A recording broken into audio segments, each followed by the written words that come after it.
Yes, people, welcome back to the 1894 for a City versus Fulham FA Cup preview. Let's get into our thoughts and see what we're thinking. Right, Rebel, the fourth round of the FA Cup, we breeze past Swindon in a COVID-filled, tough away event to go to, and now we bring on Fulham, who are currently top of the Championship by, I think, 5 points. They're doing quite well. I think they've scored 6 goals against 3 teams consecutively now, so they clearly have quite a few decent players. There's a player, Carvalho, I know Liverpool was chasing. They've still got Mitrovic, who's playing quite well, and they're looking like a cut above the rest in the Championship, so you could arguably say they are Premier League standard right now and probably will be with us in the Premier League next season. I've seen Fulham fans speaking on previews of this game already, saying they're actually more concerned about a game they have, I think, away to Millwall the following Tuesday. It's a league game, means more to them. So maybe they'll have a rotated side going into this. But before we talk about that, how do you feel about this? It's been a long few weeks, it feels like, since we last saw City play. We're coming in off a draw. They're coming in, obviously. I'm pretty sure they're coming in off a draw as well, but they've been scoring minimum 3 goals a game for the month. Like on average, 3 goals again for the month. Like they're scoring a lot of goals, and you'll see with the defense, we haven't gone with the 4th string, which means they'll probably get one. But I'm still feeling good. Like, you know, I mean, we're a much better team. I think Marco Silva even said in the press conference we are the best team around, and he's excited to play us. So I don't see why we should feel any other way going into it. I think we're going to have the majority, if not all, of our players back. Mahrez obviously back from the AFCON. We've sold a couple of players, I'd like to say, in the meantime. So it'll be obviously half the players weren't getting out of the team, but it's going to be an interesting one. But we should win. Yeah, you were thinking, like, I'm giving Fulham a bit of credit here because they are doing quite well in the Championship, which is typically a tough league, but I've seen Fulham fans also suggesting that this year's Championship is quite a low standard in comparison to others. But listen, they're top of it for a reason because they're doing a good job. But nevertheless, we are also the champions of England, and that is very worth bearing in mind. We're playing against the team top of the Championship. We have more than a good enough squad to be beating this team. This is very much a game we should be using to catapult ourselves off and build into the rest of what is a very busy month in February. February, we play Fulham first, obviously, this Saturday. Then we've got Brentford, Norwich, Sporting, Tottenham, Everton, and then obviously the first game of March is against Man United. So we're getting into what I was explaining as the very beginning of the business end of the season. I said about before this winter break. This is a very good game to start off this part of the season, if you ask me. It's a good chance to get our players back, like your Mahrez, who's away with Algeria. Maybe some players who are carrying knocks, have a bit of a rest. Good chance to get everybody back together and maybe play some of the usual starting 11 players, maybe play some of the young academy players. I know there's been a few new contracts signed. The morale is probably good in the dressing room. It's a good game. We just need to keep our heads together, do our thing, and all going well. I think we should be fine. Would you agree?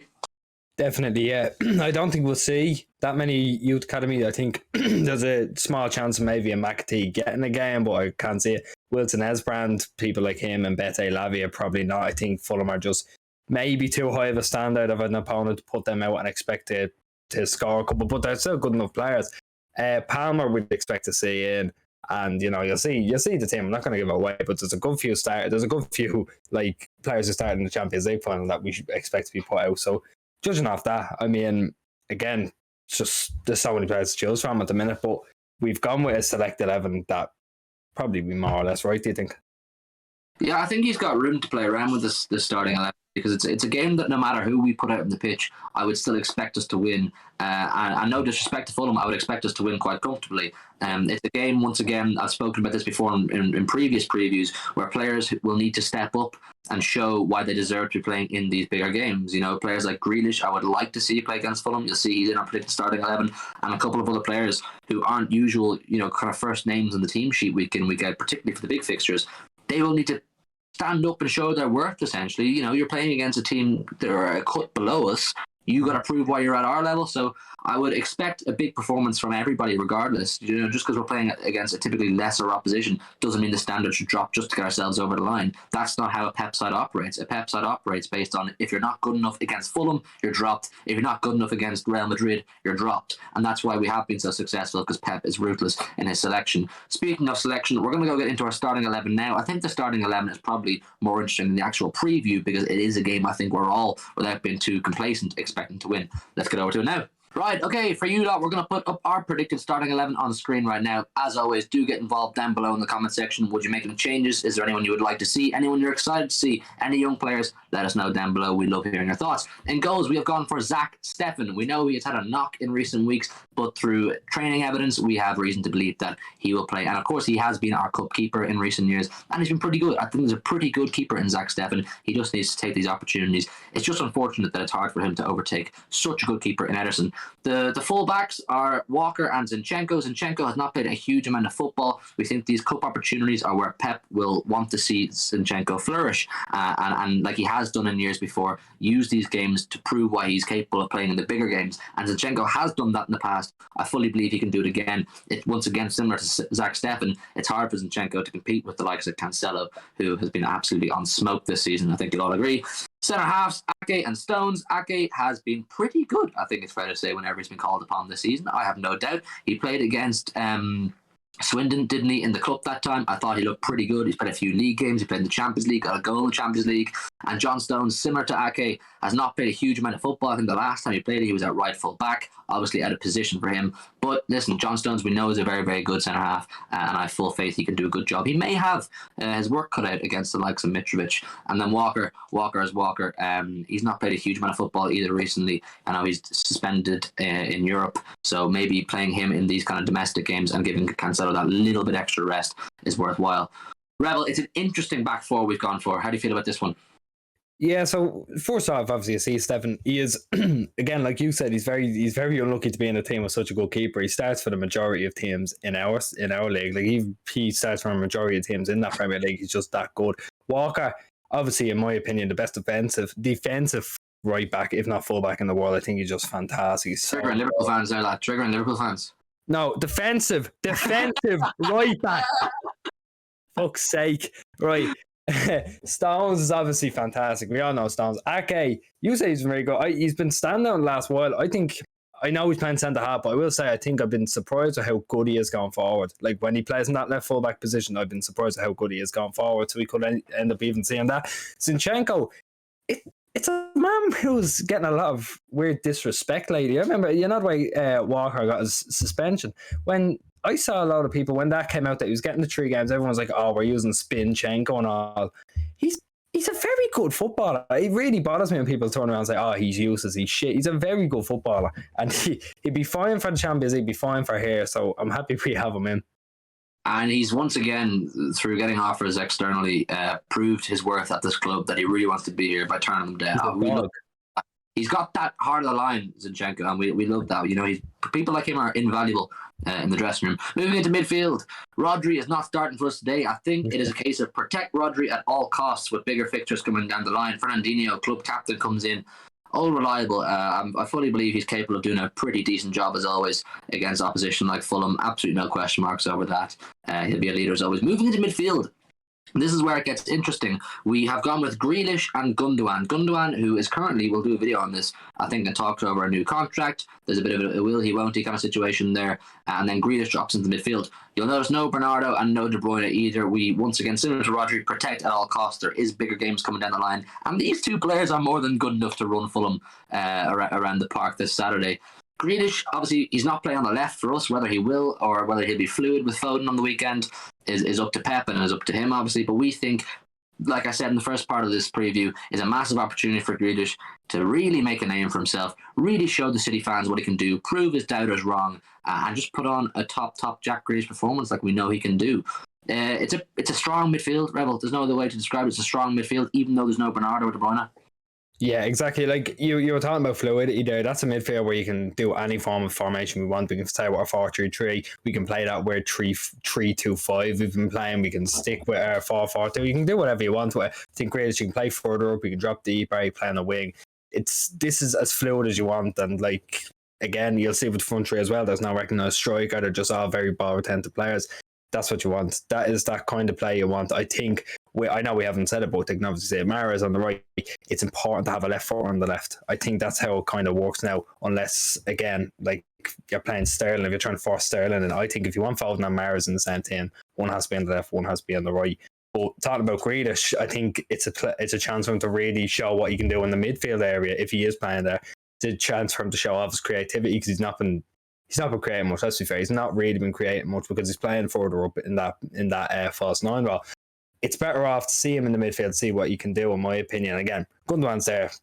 Gundogan's unbelievable. We're in talks with him over the contract. I hope we get him signed down soon as, because he is just top class. He should be in that team week in, week out. Solidly drops 8s, 9s constantly. And again, I mean, I don't know if he'd be the deciding factor in here, but he'd be a big factor in running the game, especially with, unfortunately, Fernandinho's legs gone from under him. Yeah, I've got full confidence in this midfield, and yeah, you're right. Jack Grealish he's got a point to prove still. I still don't think he's proved his doubters wrong. I know it will happen eventually, but these are the kind of games where he can even just pick up a bit of confidence. I'm not saying go out and score a hat-trick, just pick up a bit of confidence and get that wheel turning for him at Manchester City. It's coming. Trust me, people, it's coming. As Dara said, Mahrez is on the right for us. He hasn't played for us in a while. He was away with the AFCON. That got cut short through poor performances from Algeria, who are the current champions, which is pretty strange. But listen, I'm just delighted to have him back. He's been absolutely magnificent for us now for the good of 18 months. He really, really has. Almost underrated at times, particularly those big moments in Champions League and big Premier League games. Mahrez seems to repeatedly step up. Now, the two others of our front three we've chosen, two academy boys. How exciting is that? Cole Palmer played in the last game in the FA Cup and got a goal. Was absolutely magnificent. Prem soon come. I'm sure you guys remember, and I'm sure he'll be absolutely desperate to get another one this time and keep proving to the fans and keep proving to Pep why he deserves to be in this team, and I've no doubt he will do so. He's in the team for us, and I really hope that is the case. And on the left, all reliable, Phil Foden himself, an academy boy, still extremely young, but it feels like he's been around for so long. He's as reliable as they come. He's an absolute Rolls Royce of a footballer right now, and he's still developing. The future is scary for fullbacks and midfielders that have to play against Phil Foden. There's not much more I can say on him. I just love watching him play. What do you think about the front three? I think it's a pretty good one. Again, it's fluid straight away. I think so many ball retentive players, again, like I said before, but like you have to look at Mahrez and say, this man, I mean, he might have been a bit subpar at the AFCON, but he is so good. Like, technically, look, I've been a bit of a dickhead to Mahrez for the last few years, right? He is technically so good, and I love watching him play. And I think now, obviously, near the end of last season, he brought in the right foot. He started using that. I think you could probably see a bit more of that from him, but it doesn't matter. You know, anytime he can get on the ball, he can create something magic, which is great. Palmer, again, like you said, he's going to want to get a goal. He's going to want to stake his claim. Throw his hat in the ring to say, I want to be in that team every week. And with his ability, I don't see why he can't be. I think he's a fantastic player. He'll definitely make it. Like, he signed a new contract only recently. And then Foden, again, he's too good. He's too good. I think he has to be in here, especially since we have Brentford during the week. We have players to choose upon, but he was fantastic against Brentford last time, so I don't see why he won't get the call up, especially if he turns well in this. There's still plenty of players who we haven't picked. I mean, when we just predicted 11s every week, it's difficult. I mean, you'd think the team sheet would pick itself with the amount of quality you have, but it's difficult. I mean, McAtee's just signed a new deal. There's absolutely it wouldn't come as a surprise to me if he features even in the starting 11, just as kind of like a well done, welcome to the new contract kind of situation. It would be, and I think there's still a good chance he'll feature in the game in some shape or form. Mm-hmm. There's so many players who could be involved. It's really hard to pick these. So, like I said at the start of this predicted 11 talk, do let us know your thoughts down below. We're not claiming to be in the know or claiming this is what should be the case. We're kind of happy with any starting 11. This is just what we feel at this moment in time. Now, moving on to my favourite part of any preview, it is the score predictions. Put your neck on the line and tell me what it's going to be. Right, so I'm going to this game. So I'm hoping. Oh, yes. You better come back and give us a good report and tell us about your day. I will do, right? But no, it could actually be a late review. I'm in more next time, but it doesn't matter, right? Where I'm sitting here, I'm thinking, I don't want to go to another boring game because last night that was Southampton and that was dead. I'm going to go with, purely because I know how much Fulham are scoring, I'm going to give them a goal. I'm going to say 4-1 City. And gonna throw my hat in here. A Sterling goal, a Grealish goal. There we go. A Grealish goal, man, I would absolutely, like, obviously the winners than anything, but a Grealish goal would, it would be emotional. It would be really emotional. Because I wouldn't go that far now. I would go that far. Jack Grealish goal would be emotional, and I would love to see it. Basically, I'd love to see it. For me, so Dara says, what is 4-1? He thinks a Fulham goal and a Grealish goal. Very specific prediction. I'd still take it. I'm going to go for a 3-0. I think we're going to score our goals, make some rotations, And our defenders have all got a massive point to prove. If Ake and Stones are the two centre halves, both of them will want to put on a big shift. Like I said, we're getting into squeaky bum time this season. They'll want to be involved. 3-0 from myself, 4-1 from Revel. Let us know your score prediction down below in the comments for this FA Cup fourth round. Hopefully, we can get the win and march on to the next round and get a proper cup run going and see where it takes us amongst all the other competitions. Let us know all your thoughts down below in the comments. Do leave a like in the video as well. It really helps us. It would be massively, massively appreciated. And subscribe if you're new, of course, too. Good night and God bless.